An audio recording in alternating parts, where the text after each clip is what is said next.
Awesome, awesome, awesome. All right, so we are going to be live in 5, 4, 3, 2. We are live on YouTube. Hallelujah. Okay, so we are live. This is our 4th training for the day.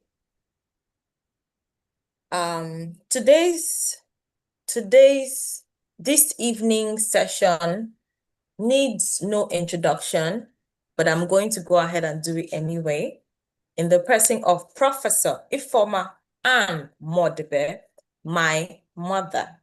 Yes, she is a distinguished professor of community medicine with over 3 decades of professional experience in clinical practice, public health, medical education, and research. Okay, give me a minute. Hold on.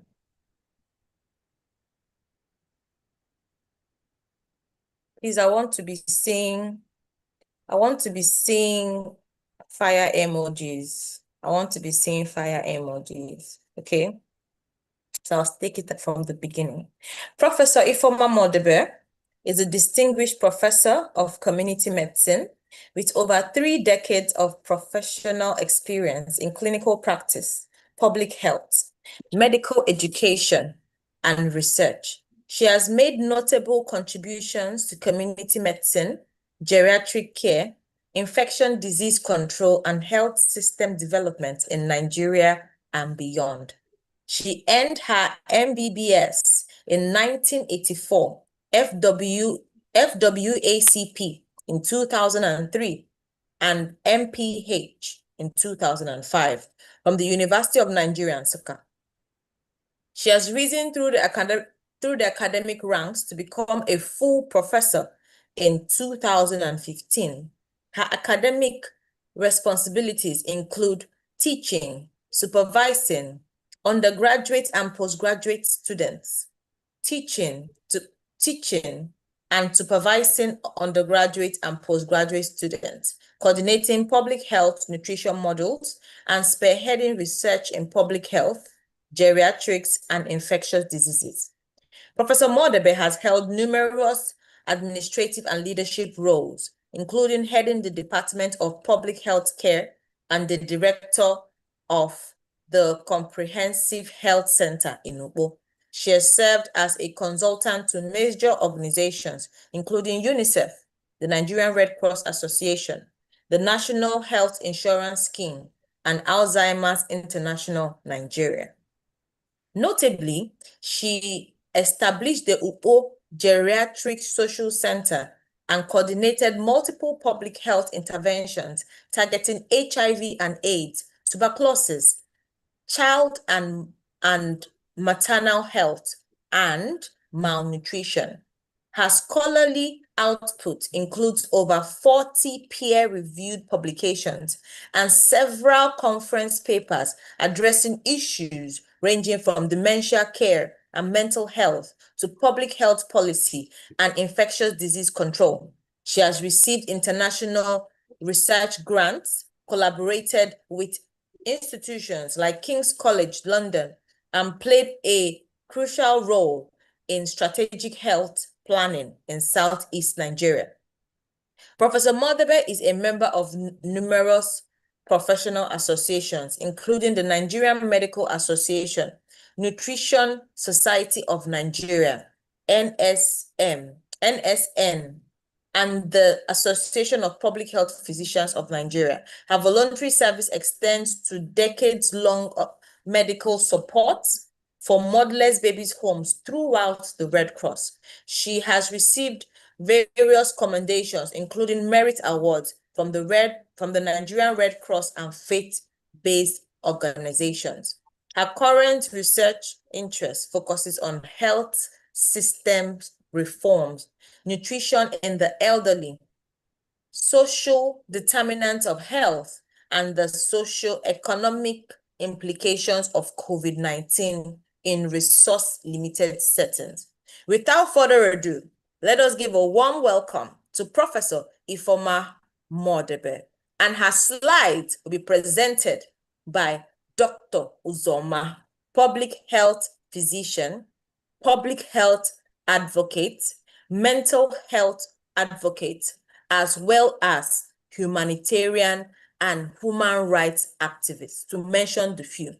And just as of today, Dr. Uzoma Okereke is now a fellow in the West African Council of, finish it. Can you hear me? West African College of Physicians. Thank you very much.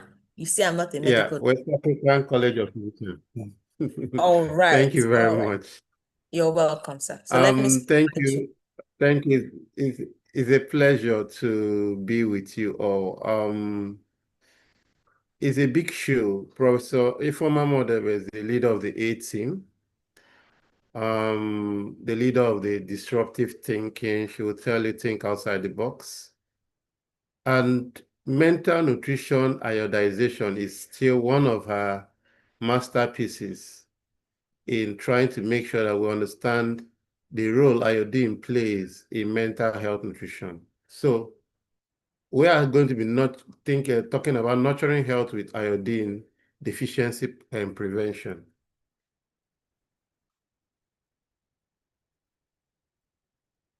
So what's iodine? You recall we had in the previous discussion on Project STEAM, we had a session, WhatsApp training on what iodine is and what iodine fortification and supplementations are. But just to recap, for those that were not there during the training, iodine is a natural mineral your body needs. Not the iodine where with the raw will get wounded. Sorry, I will actually be adding a little pigeon in my conversation because it's also important that we'll try to reach out to the wide variety of audience. So iodine is not the one that you're using to heal the GV iodine when you get injured, you rub on your body. We're talking about the natural mineral your body takes but cannot make. So you must get it from food, and that is salt. And it helps your thyroid glands to work properly. So the thyroid controls your whole energy, your growth and brain development. And that's why it's very important for us.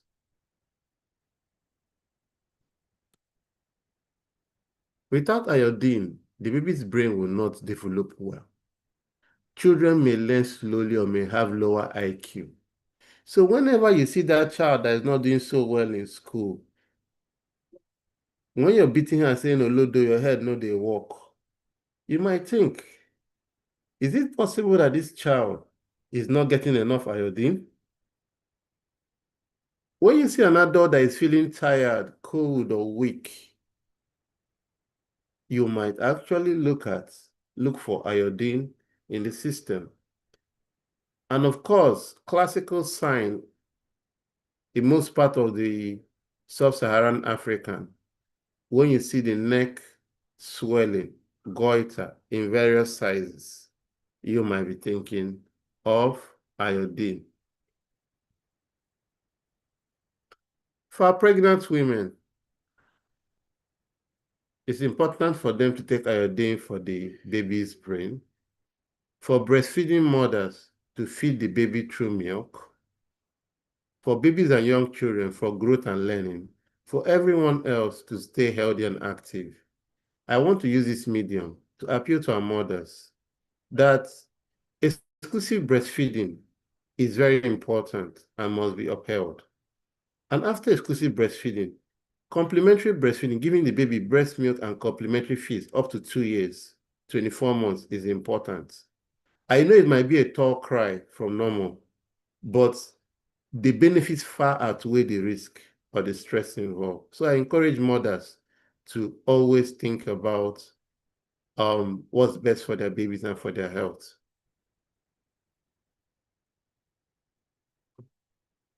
You know, we talked about the iodine being the fuel for the developing brain.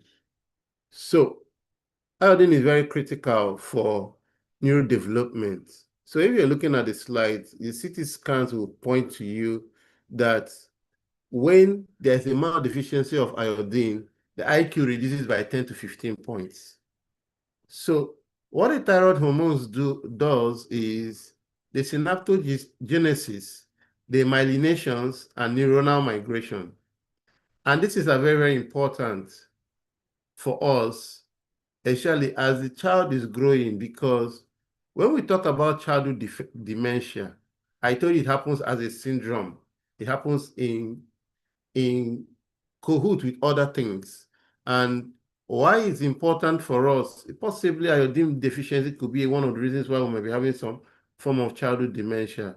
Because if you look at what's going on, you could find out that it's possible there might be an iodine deficiency that is part of the syndrome complex.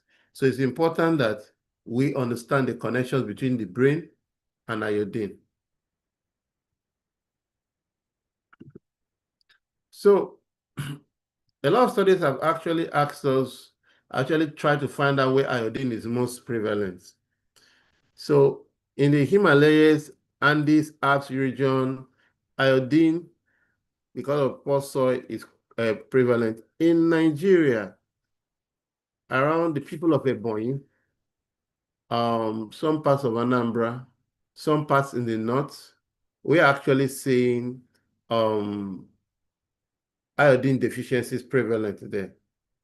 And the reason is because of the poor soil, which leads to low iodine poor soil, which leads to low iodine in crops and water, flood-prone areas, regions without salt iodization programs. So our high-risk population, where is affected? We're looking at the pregnant and lactating women. We're looking at infants and young children. We're looking at adolescents due to the growth pulse.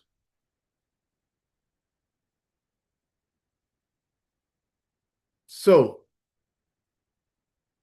the gold standard is universal salt iodization.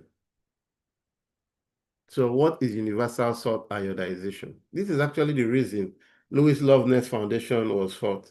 Our pioneer, the founder, did a lot of work in USI, and that's why it's called Papa iodine or Papa iodization. So USI is just simply adding potassium iodate or iodide to table salt at safe standardized level. Why salt?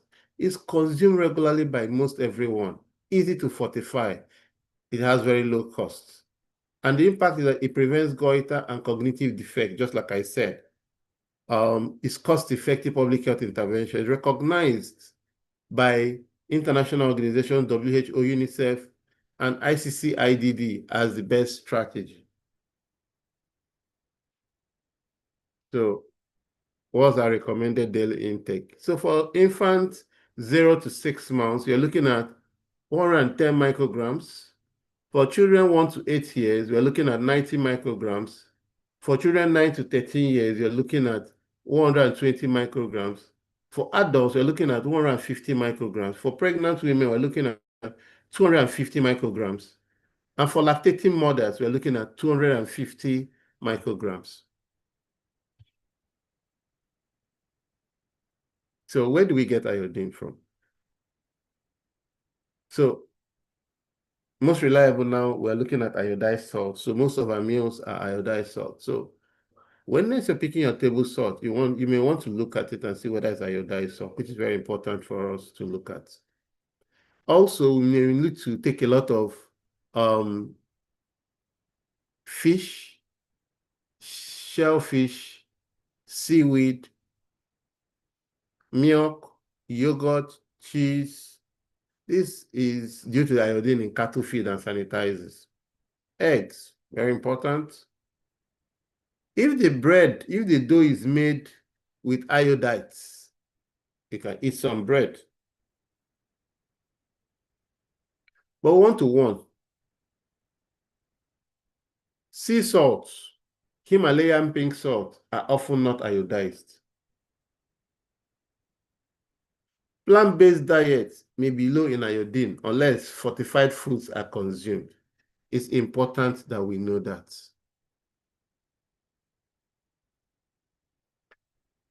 So we want to look at the signs and symptoms of iodine deficiency. So in the neck, we're looking at goiter, difficulty swallowing. We're looking at trouble with breathing. We're looking at symptoms of hyperthyroidism or hypothyroidism, where you're looking at excessive sweating. fatigue, weight gain, cold intolerance, dry skin, poor concentration. In pregnancy, miscarriage, preterm, there is delayed motor and cognitive development, learning disabilities, stunted growth.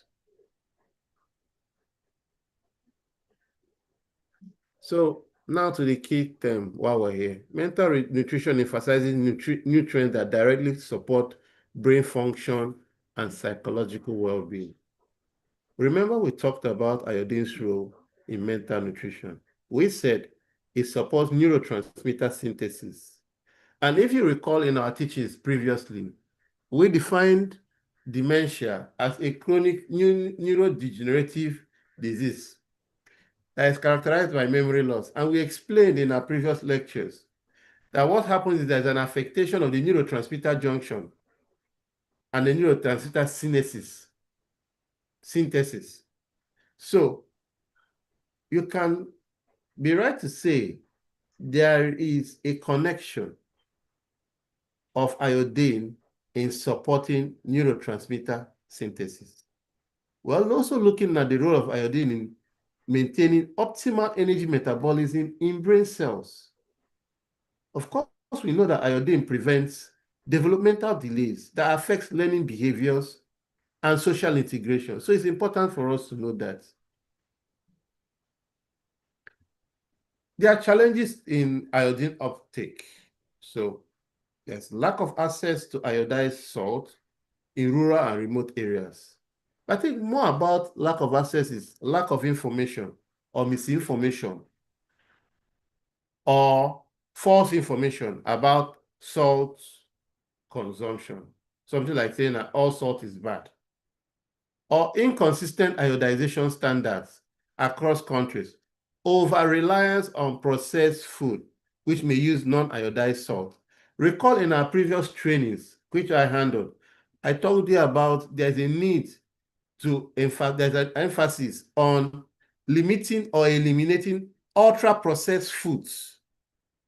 And you try as much as possible to take a lot of minimally processed foods, because we found out that some of these processed foods may use non-iodized salts, and it's important that we note that.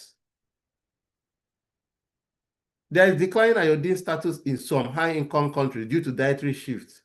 I want to say that even in the sub-Saharan continent where I work, so in the remote poor areas, due to urbanization and westernization, we are also seeing some form of decline in iodine status. So what can we do? This is a call for action. Let's see what we can do. So for our policymakers, we can enforce and monitor universal salt iodization. So we are going to include, the policymakers should include iodine in the national nutrition surveillance. For healthcare providers, we want to screen high-risk groups, educate patients on iodine sources, because we are going to be running a lot of outreaches in this program, and we're going to be doing a lot of telemedicine and reaching out to a lot of interest groups. We're going to do a lot of health education, health promotion, because I believe that when people are equipped with the right information, they can take ownership of their health and make efforts to change the trajectory of their health, which is actually going to optimize their health and lead to better gains, more cognitive improvements, a better life generally, and a good quality of life. Of course, I just talked about educating patients on iodine sources. For individuals, we're going to use iodized salt at home.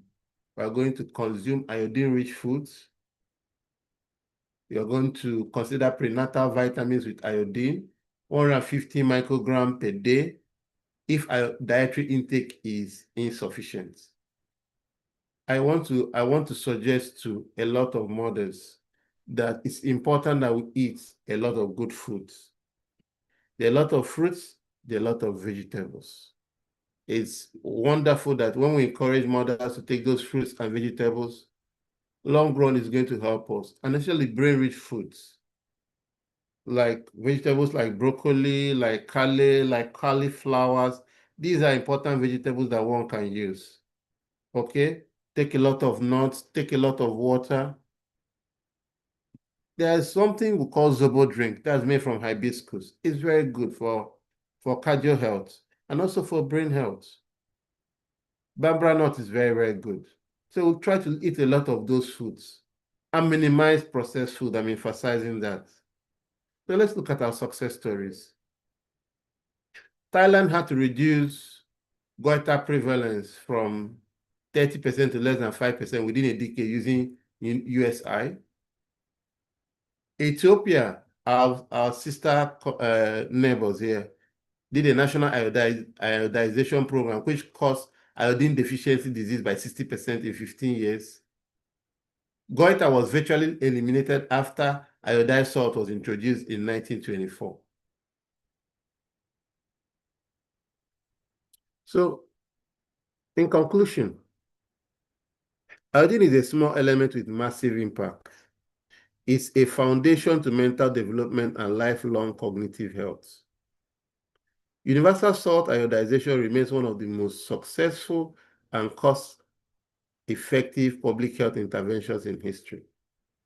And protecting the brain starts with a pinch of iodized salt. So if you want to learn more, you look at the iodine deficiency fact sheet by the WHO. You look at the salt iodization program. You look at the Iodine Global Network. If you still want to read more resources about the health statistics of our country, look at the national demographic surveys of the both countries where you're staying, Nigeria, Ghana, and West African countries. So you look at the burden, the morbidity and mortality statistics, and the need why you should take control of your health. Thank you for being a wonderful audience. God bless you. Thank you.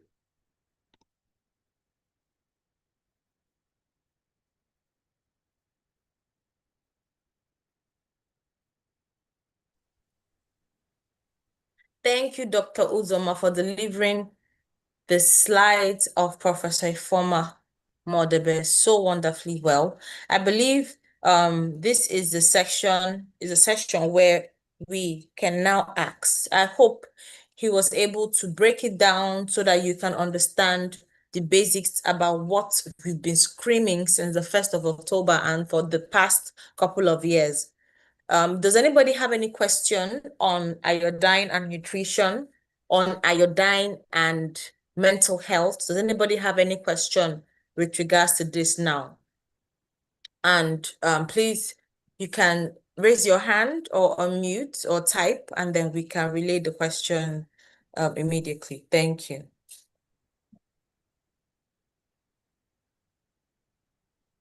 Anybody?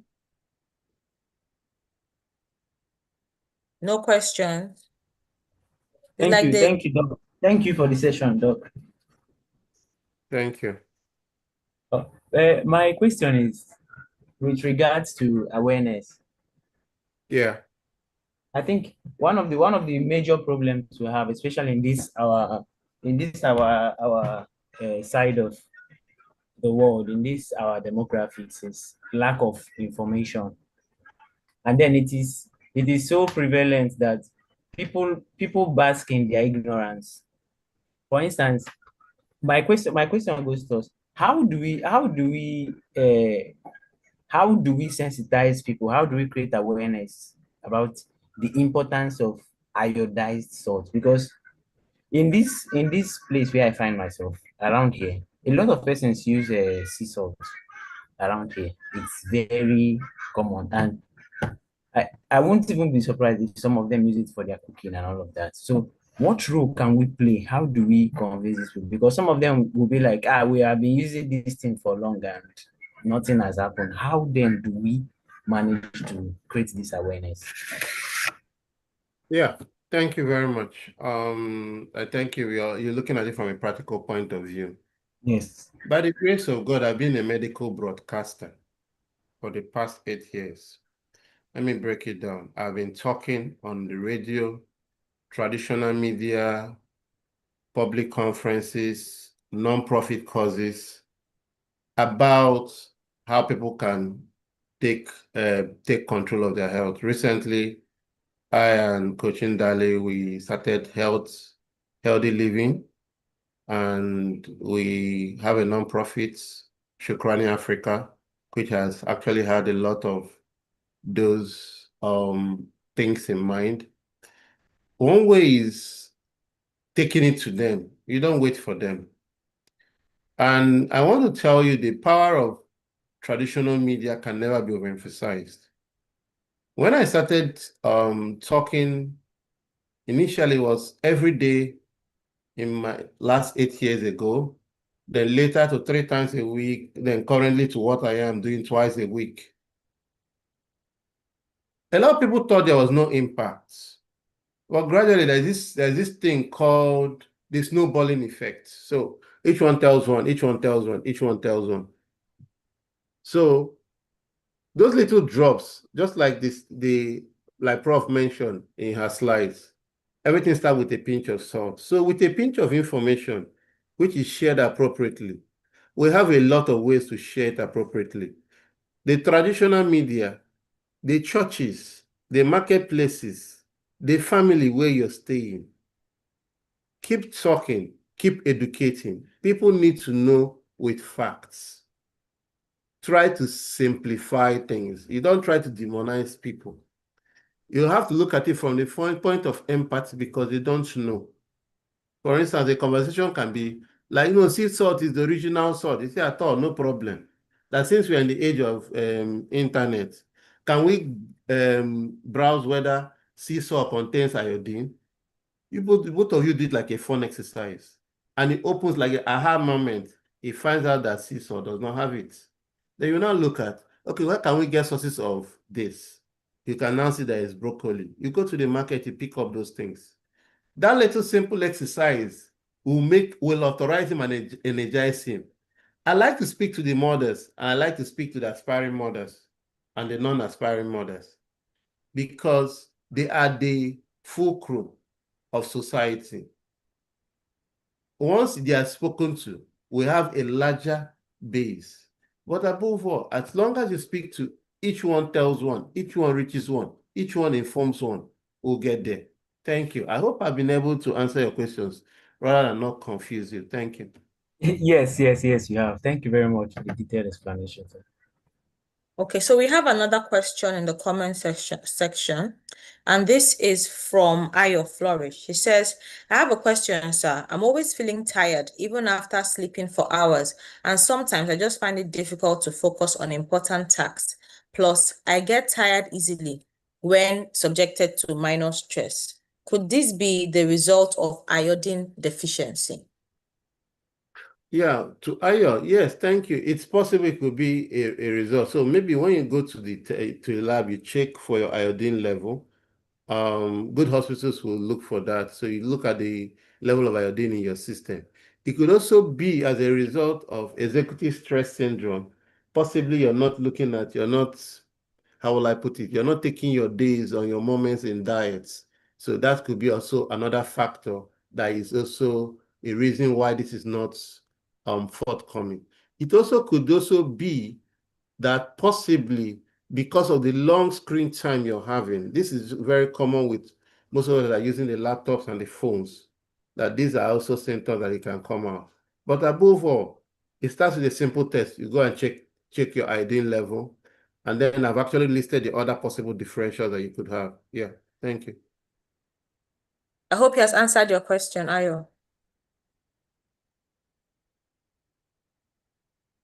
So I wanted to ask, so what is the correlationship between long screen time and dizziness? Because it didn't used to happen before, but when I sit in front of a ring light, maybe, coaching, creating videos for a while, I start to feel like stressed for let's say today this is the fourth training. We've been training since 2, even around almost before 2 p.m.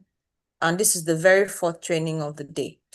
What is there a correlationship between diet, or is just that the screen time is too much? Please let us know.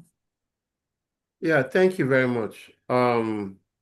That's actually why I talked about it as one of the possible differentials. There's something called the blue light, which alters the circadian rhythm in your brain and actually affects the glymphatic pathway.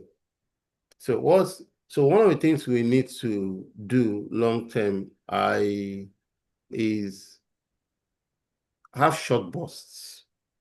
So I will always suggest, like you people do, when you do some trainings, you take a break, do a stretch, because it also helps to preserve the eyes. So you don't, rather than doing marathons, you have short intervals. So like a 2-hour lecture can be broken into diets of 30 minutes with 1 or 2 exercises one can do to rest the eyes and reduce the screen. And then after this program, I hope all of us will close our phones and the laptop for at least 1 hour and sleep. Because just like I've taught earlier, some of the very abnormal proteins that lead to neurodegenerative diseases long term are only excreted when you sleep via the glymphatic pathway. Professor Modebe taught that during our webinar series last month, the Alzheimer's Disease Association of Nigeria, where I'm the national secretary. So, and she made us understand the important role of the glymphatic pathway, which a lot of researchers didn't know up until 2013, which is a recent finding, that these abnormal proteins can be excreted through sleep. So that's why sleep is very, very important. That's why when you rest your eyes, it's very, very important. So you avoid this accumulation of these abnormal proteins. Yeah, thank you very much, Ndali. And is there a difference between sleeping at night and sleeping during the day? Sleep is sleep. Sleep is sleep. What is important is the quantity of sleep and the quality of sleep. And well, for us, basically, we are supposed to have at least 8 hours sleep every day. True. And that's actually why I always advise or advocate that at least, no matter how busy we are, it's very difficult for us in the public space or the workspace or the business space. Some of us need to work 100 hours a week or as even more than that to catch up because the programs are so much. But in between those places, you should have short naps and short bursts. So it's just like having your frequent naps and everything. At the end of the day, in the day, the brain finds a way to calculate the 8 hours that you've had that 8 hours. I hope you know that nature abhors vacuum. So if you don't give the 8 hours sleep, nature will accumulate it for you. It's either it's giving you abnormal tau or neurofibril tangles in the head, or amyloid, beta amyloid proteins. Those will accumulate, definitely. Or it disorients the person long term, and one day you may have to sleep complete. And that is what the person says, that he's tired. Because when you have a sleep debt, that's the right word, for a long time, you pay for it. Thank you. I think you've done justice to the question. Thank you so much, Dr. Uzoma. Do we have any more questions? As you've said this now, because before I wanted to walk a little, but now I'm going to sleep. Please, I want you to go and sleep. Yes. Please, I want you to go and sleep because it's important that we all sleep. Yeah. Yes. So, well, thank you. I hope this will continue beyond October. What we are doing is a good thing. At least I know that through Shukrani Africa will partner with Louis Loveness Foundation and other non-profits. We should be able to partner to see that we keep educating people, because consistency is key. Consistency for me is key, because those tiny drops. This is my personal experience working as a medical broadcaster. I didn't know that a lot of people were getting sources of medical information from those things I were doing until I was awed when I was talking on the radio and someone had to comment and said, I have been listening to you for the past, that was recently, so the past 8 years since 2017. That at a point he was wondering, he was following me chronologically. I was like, Wow. wow. Wow. I was like, wow.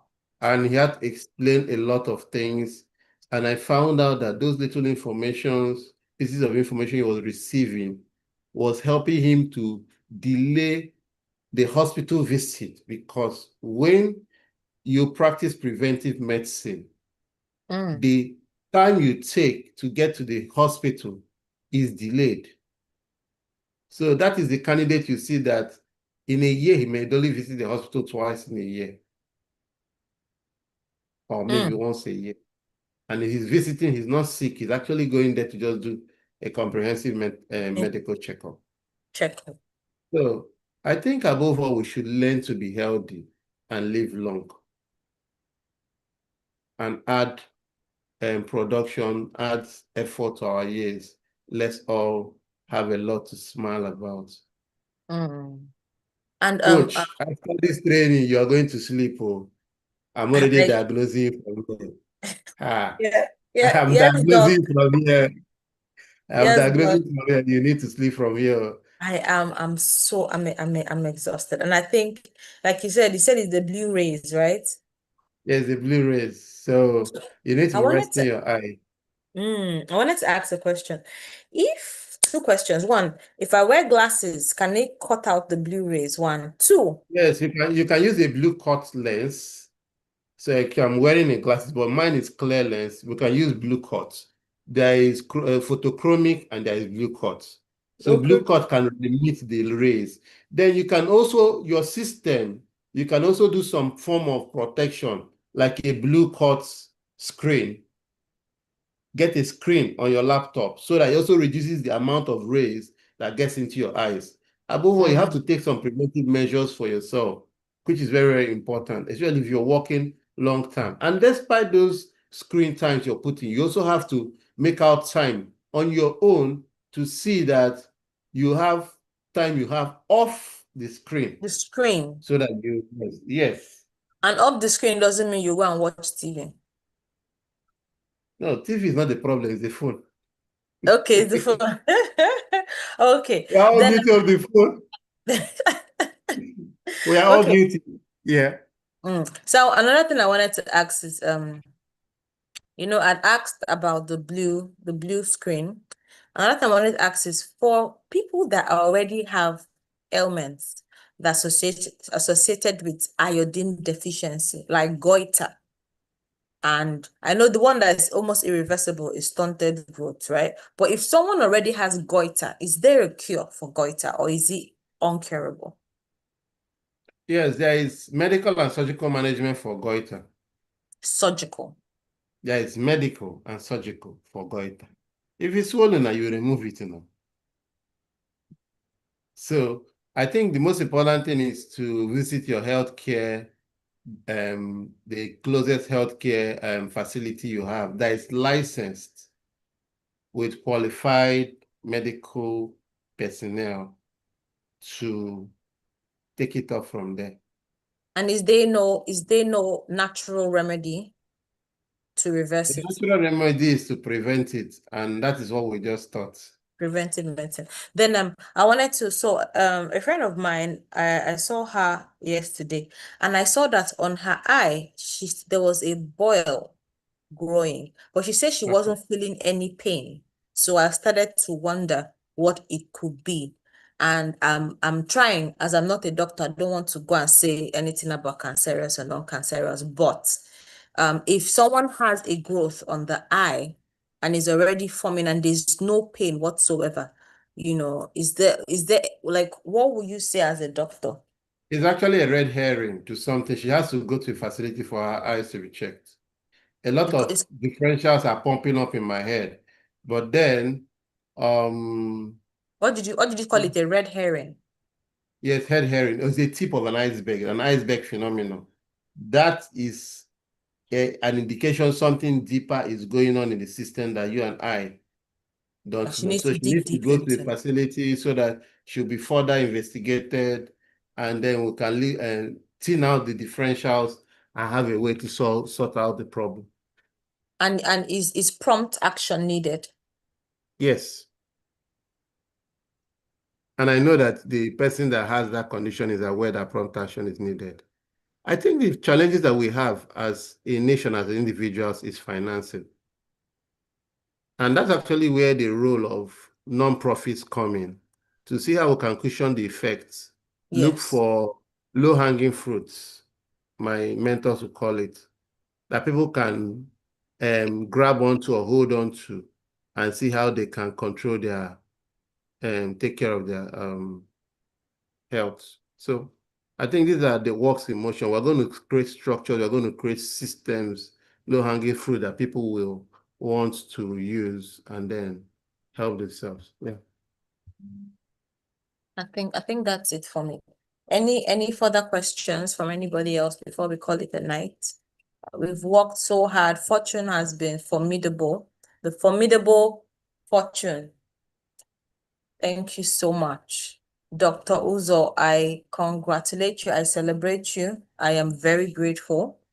Please, if you any questions, Fortune, please identify in the platform any questions. He should send it. Any questions, they should send it directly to you, and then you post on the platform. I think at this juncture, we'll call it a night. Yes. The- Everyone should sleep. Oh. everyone should go and sleep. So we're going to be Everyone announcing. should go and sleep. Yes, everybody should go. Yeah. You've heard what the doctor said. Everybody should go and Everyone sleep. should go and sleep. Oh, yes. Please, So, by sleep, I don't mean you should carry your phone and be looking at your phone. Just keep your phone one side. and sleep. I know there's a temptation to say, let me do one, 2 minute posting, please. This one is a prescription. Keep your This one phone is one side. personal, doctors. This one is prescription. I'm guilty of it. That's actually what I'm telling you. You just carry the phone, keep it to one side. Nothing will happen. And Not catch that sleep. Catch that sleep. It might be 2 hours, it might be 3 hours. That short burst. Because once you keep that phone for 1 hour, the body will acclimatize. In a dark room, it will acclimatize to the sleep that you need to have. But as long as you're looking at that phone, you cannot sleep. That's true. Yeah.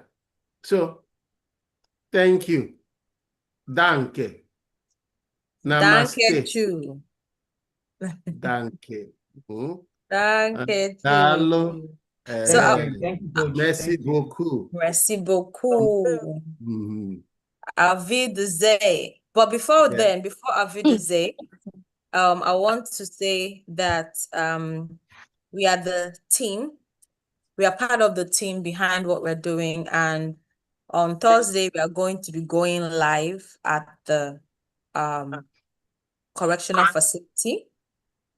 And Okay. God willing, we are going to cater to the needs of, the children. They're over 140. And if you are in Accra and you like to be a part of it, please reach out to us. If you like to support, please reach out to +2 +233 20 908 7166 +233 20 908 7166. And if you like to, bring items, we need food, we need clothing, mostly toiletries, foodstuff, provisions. If you like to bring them over, we're going to be at James Camp Prisons, the correctional facility for the juvenile, for the boys between the ages of 14 and 21, 22. And then tomorrow, hopefully, God willing, Dr. Uzo and I and Marvis will be going live. Marvis is, a phenomenal lady, and she is a member of Rivera Clinic, which we are partnering with on Thursday. So you don't want to miss Thursday live. And then we most likely will have some other, because there are so many coaches that haven't gotten a chance to coach yet. So most likely put them on in subsequent days and all. And then on the 31st, we are calling it wraps. If you like to get your certificate, make sure you indicate so that we can give you a test so that you understand.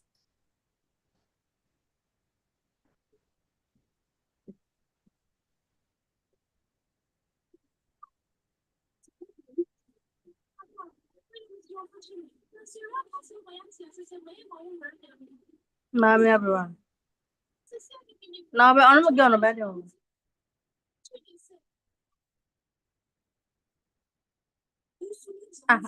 And your auntie, no, grandmother then. Now, get on bed.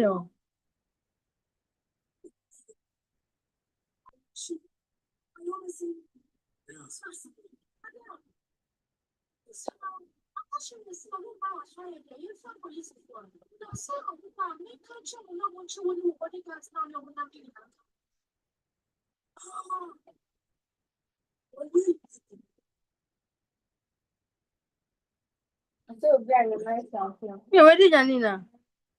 We want to lay up.